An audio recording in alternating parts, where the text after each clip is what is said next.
Bienvenidos y bienvenidas a su programa Monseñor Romero y la misión del Evangelio. Un programa que lleva dos objetivos: conocer a Monseñor Romero y estudiar la Sagrada Escritura con un juicio crítico desde la teología de la liberación. Cada día tendremos un encuentro con Monseñor Romero y con el Dios de Jesús.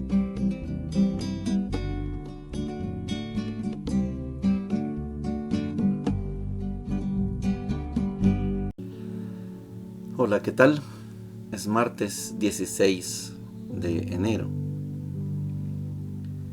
16 de enero para este país, El Salvador, significa un día de memoria por aquellos acuerdos de paz. Acuerdos que pusieron fin a una guerra de 12 años. Dagoberto dice que son 20 años. Para quienes no vivieron en el país esos días, esos momentos, tal vez no signifique nada. Puede ser que alguien siga sosteniendo que estos acuerdos fueron una farsa. Yo me limito a compartirles que aquel 31 de diciembre de 1991, cuando se anunció que en Nueva York se habían puesto de acuerdo gobierno y guerrilla por la mediación de la ONU, 10 minutos antes de las 12, ese momento es inolvidable. Saber que el 16 de enero se iba a firmar esos acuerdos de paz y que iban a entrar en vigencia el 1 de febrero, todo eso provocó una gran emoción que debe ser envidiable para aquellos pueblos que no tienen paz. Estaba pensando esta mañana, ¿qué pasaría si en estos momentos Netanyahu, primer ministro de Israel, y Al Jazeera, y Gaza, y Transjordania, Cisjordania, y Beirut, y Líbano, si todos ellos anunciaran, miren, a partir del próximo lunes vamos a firmar un acuerdo, seguramente habría una fiesta? Yo les comparto los sentimientos que hubo precisamente ese 16 de enero y más aún el 1 de febrero, cuando nos reunimos en la plaza y ya podíamos lucir la bandera del FMLN sin que un policía nos disparara a la cabeza. Eso no tiene nombre. Es día de memoria y día de historia. En la primera parte, escuchando a Monseñor Romero hoy, les tengo que decir que es un tema sumamente complicado. Y para los que no lo sabían, pues yo tengo una opinión al respecto, porque Monseñor Romero nos explica, está en los funerales del padre Ernesto Barrera. Ayer veíamos cómo Monseñor nos explicaba que el padre Ernesto Barrera, por los estudios que Monseñor podía hacer con su equipo de estudiosos, científicos, dice, el cuerpo del padre Ernesto Barrera ya iba muerto y lo pusieron en esa casa de la Providencia para simular que él había muerto en un enfrentamiento armado. Eso decía la versión oficial. Eso está claro. Pero Monseñor decide que la Eucaristía y que el entierro del padre Neto Barrera sea dentro del templo, en la parroquia San Francisco Mexicanos, para evitar mayor desorden. Aquí yo les quiero contar, tengo una opinión Dice el dicho, más sabe el diablo por viejo que por diablo, y yo sé más por viejo que por Mauricio. Existe la conjetura, lo menciona Monseñor, de que el padre Ernesto Barrera era integrante de las Fuerzas Populares de Liberación, de las FPL. Y yo fui parte de esas Fuerzas Populares de Liberación, yo fui de las FPL. Y sé, ahí la experiencia, sé cómo son los entierros, en este caso de un combatiente caído en combate, lo sé, vi, fuimos a varios,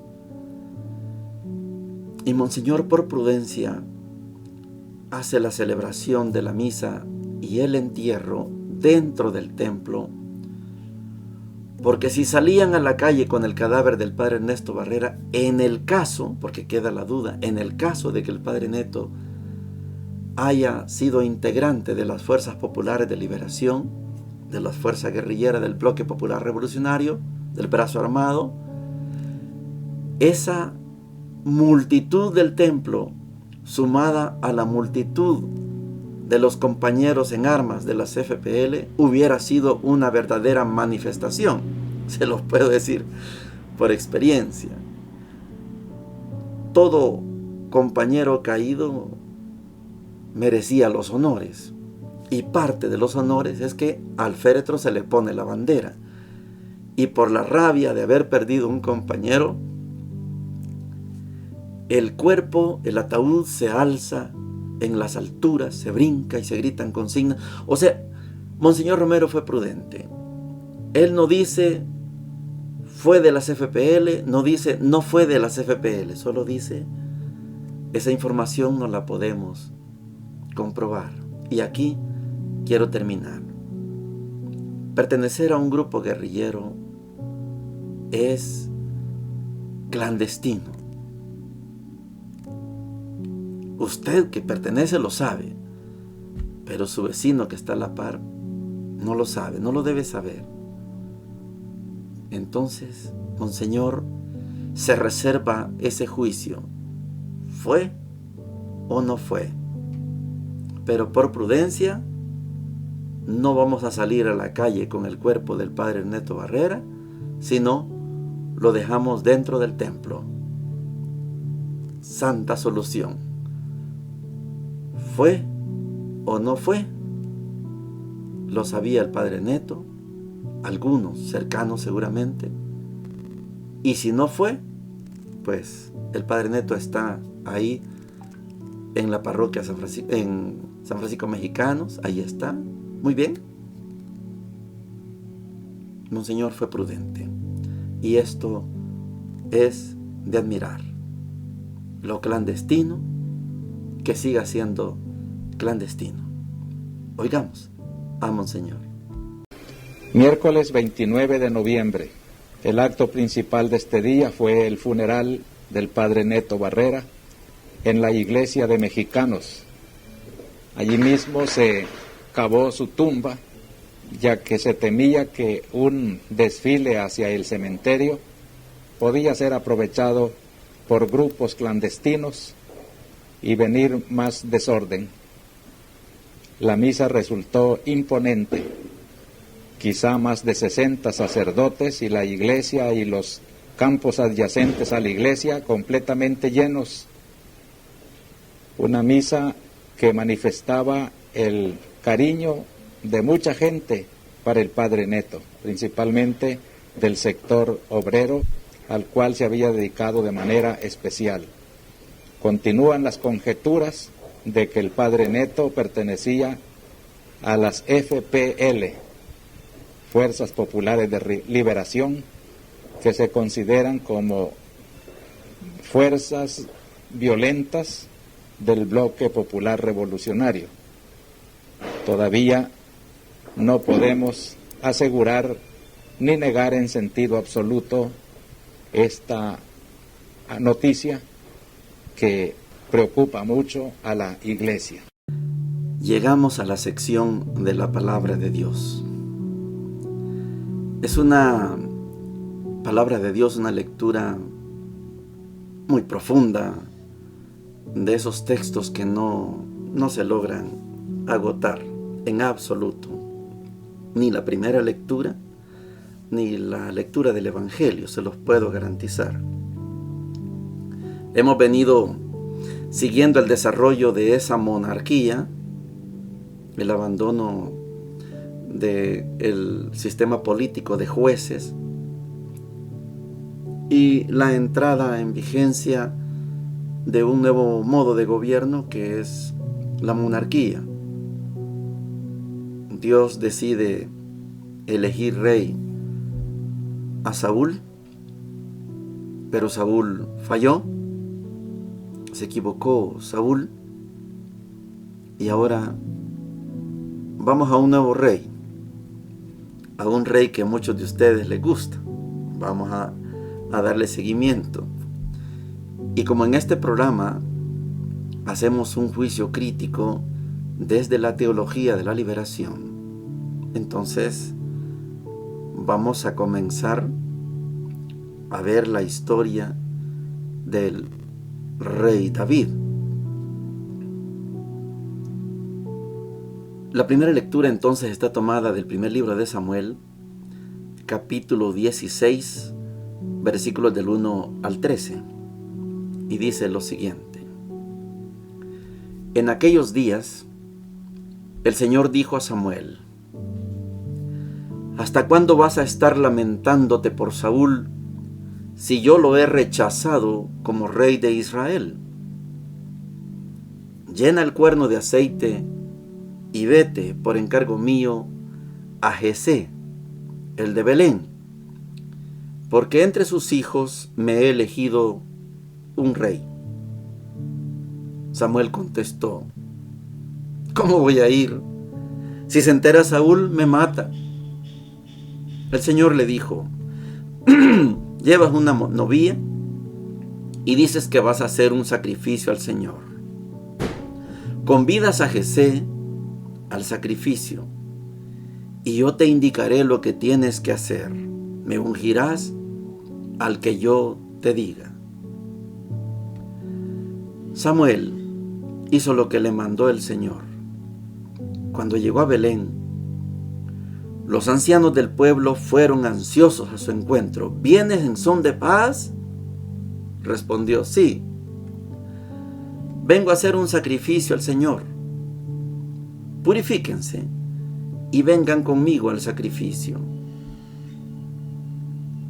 Purificó a Jesé y a sus hijos y los convidó al sacrificio. Cuando llegó, vio a Eliab y pensó: seguro el Señor tiene delante a su ungido. Pero el Señor le dijo: no te fijes en las apariencias ni en su buena estatura. Lo rechazo. Porque Dios no ve como los hombres que ven la apariencia. El Señor ve el corazón.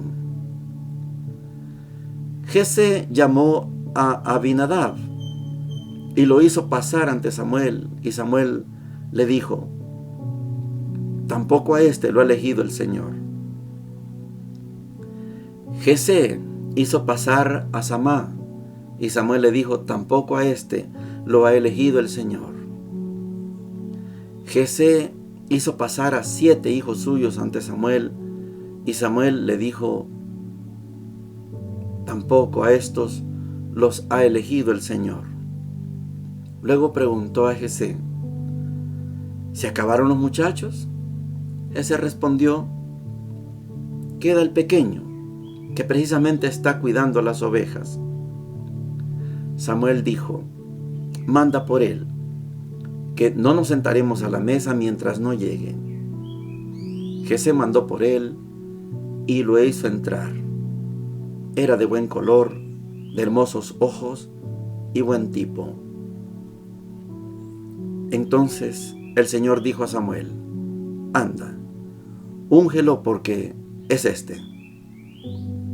Samuel tomó el cuerno de aceite y lo ungió en medio de sus hermanos. En aquel momento invadió a David el Espíritu del Señor y estuvo con él en adelante. Samuel emprendió la vuelta a Ramá. Palabra de Dios. Te alabamos, Señor. Podríamos pasar horas y horas estudiando este texto, pero no nos es posible. En primer lugar, podríamos decir, Dios ya rechazó a Saúl. ¿Y por qué manda a Samuel a ungir otro si hay un rey? ¿Es que a Dios le gustan los conflictos? Un punto que se escribe en libros sobre eso. Toma el cuerno y vete a Belén. Me vas a ungir un nuevo rey. Y Samuel, lógico, ¿cómo voy a hacer eso? Me va a matar Saúl. Y Dios le tiene que decir, Samuel, miente. Imagínese Dios diciéndole a Samuel, miente, dile que vas a hacer un sacrificio. Miente. Y el mandamiento dice no mentir. Y el mandamiento dice no matar, pero lo ha mandado a matar. ¿Se imagina cuánto contenido tenemos en este trocito del texto? Capítulo 16 del primer libro de Samuel. Y cuando salen los ancianos, ¿realmente Samuel no dice la verdad? Me encanta cuando Dagoberto Gutiérrez ha hablado de Pedro. No sé si nos está escuchando Dagoberto. Un abrazo si nos escucha, Dago. Dice Dagoberto, qué bueno que Pedro mintió. Qué bueno que dijo que no conocía a Jesús. Es que lo hubieran matado. Qué bueno que mintió. Si no, no existiera iglesia. Bueno, ya esas son opiniones de Dago. Y ahora tenemos que decir, qué bueno que mintió Samuel. Saúl lo hubiera matado inmediatamente. Y los ancianos lo hubieran denunciado con Saúl. Estaban al servicio del rey. Qué bueno que les mintió. Bueno, pero vamos a detenernos más en este modo de ser de Dios. Elige a Jesé,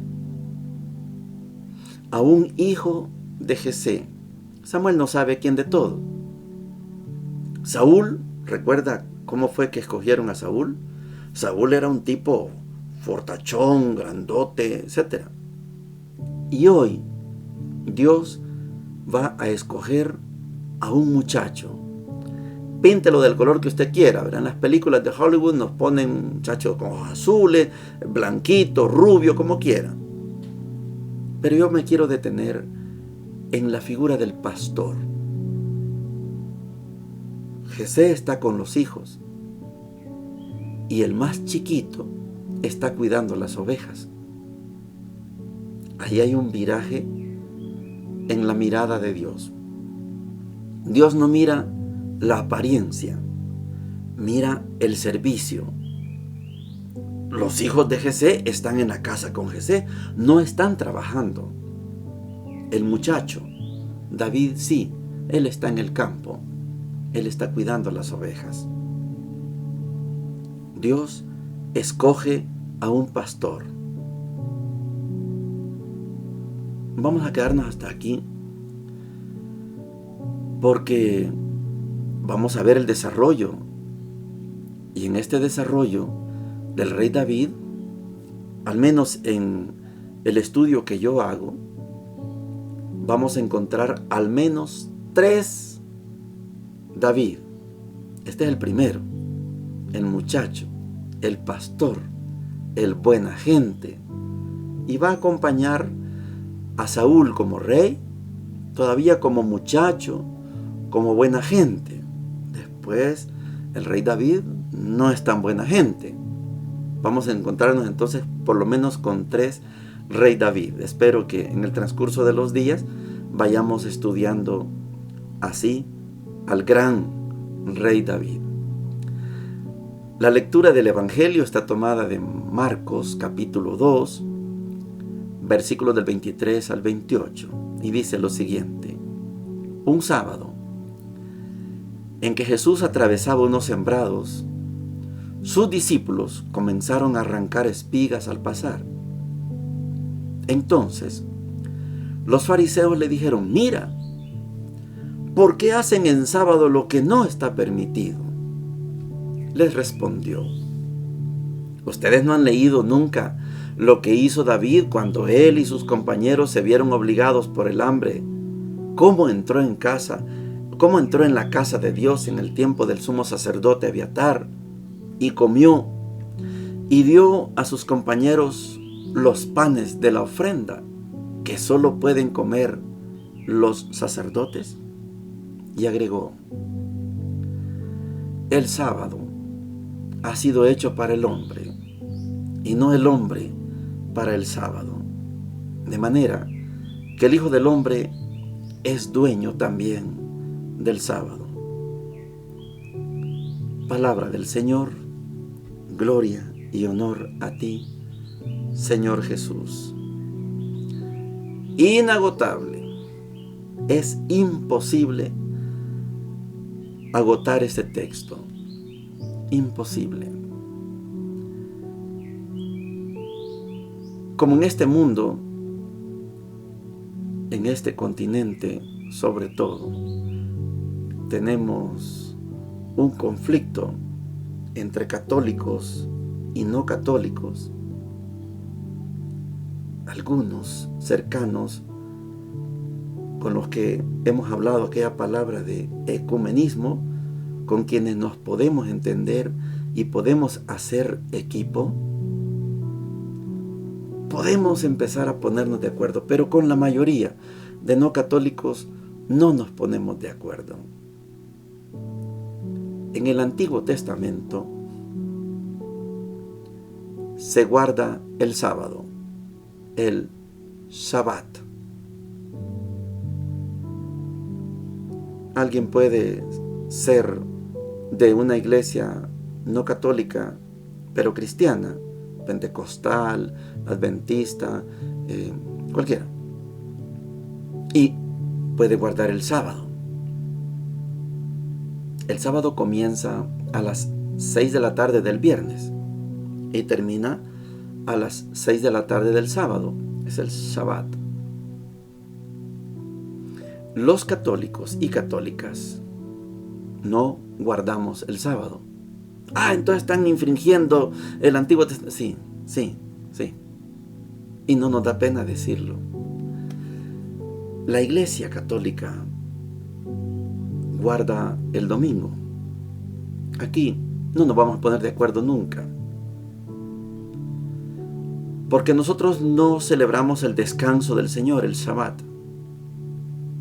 Nosotros celebramos la resurrección de Cristo, que sucedió el primer día de la semana, aquella madrugada, cuando María Magdalena, etcétera, van al sepulcro y Jesús no está, se les aparece ya resucitado. Bueno, esto es fundamental que lo podamos comprender, y no es para pelearnos. Usted puede seguir guardando el sábado, entonces pertenece al Antiguo Testamento. Nosotros guardamos el sábado, pertenecemos al Nuevo Testamento, no hay ningún problema. Pero somos cristianos, sí somos cristianos, solo que en la Iglesia Católica le damos primacía a los textos del Nuevo Testamento. En la medida que vayamos avanzando en el estudio de este libro de Samuel, y seguramente después vendremos con el libro de los Reyes,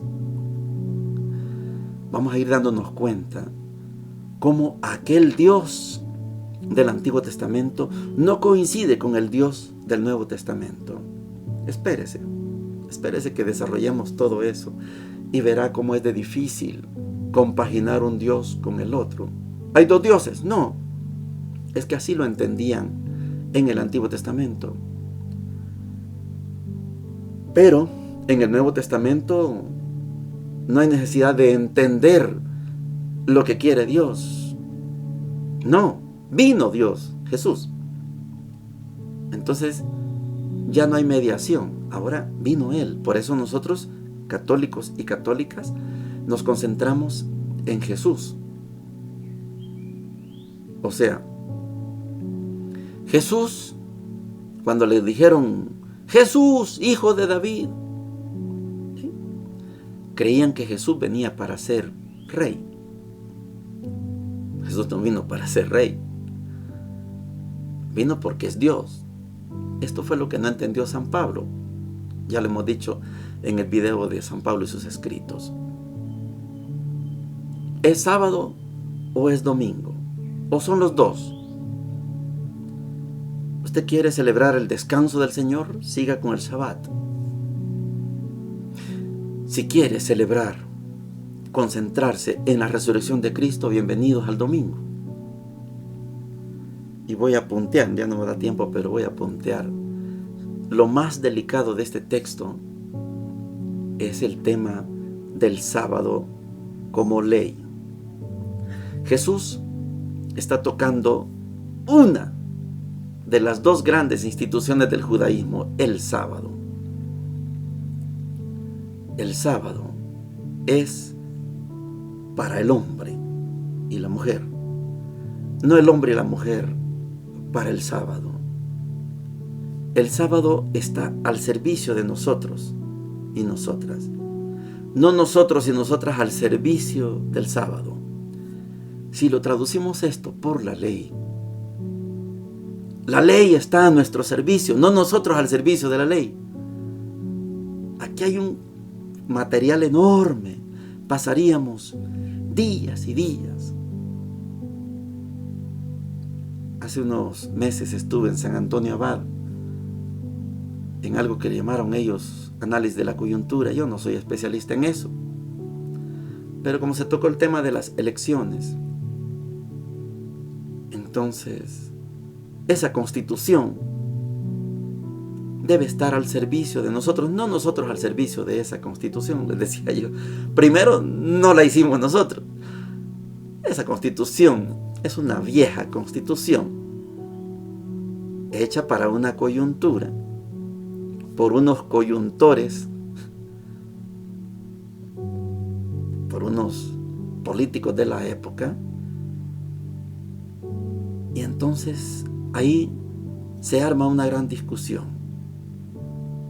¿Pesa o no pesa la Constitución? Usted tome su decisión. Pero aquí hay mucha tela que cortar con este texto del Evangelio. ¿Me someto yo a la Constitución o hago que la Constitución se someta a mí? Eso es lo que está diciendo Jesús. Es que el sábado no se pueden cortar espigas, pero los tipos tienen hambre, y David también tenía hambre. Y el sábado se somete a los discípulos, y los panes reservados para los sacerdotes y para el sacrificio saciaron el hambre de David. David andaba huyendo de Saúl, Saúl lo quería matar. David tenía hambre, solo habían panes sagrados en el templo y se los comieron David y sus compañeros. La ley debe estar al servicio de nosotros y nosotras, no nosotros al servicio de la ley. Es complicado y es inagotable. El tiempo se fue, el tema se quedó y así vamos a seguir. Bendiciones para todos y para todas. Hemos presentado Monseñor Romero y la misión del Evangelio. Hasta la próxima.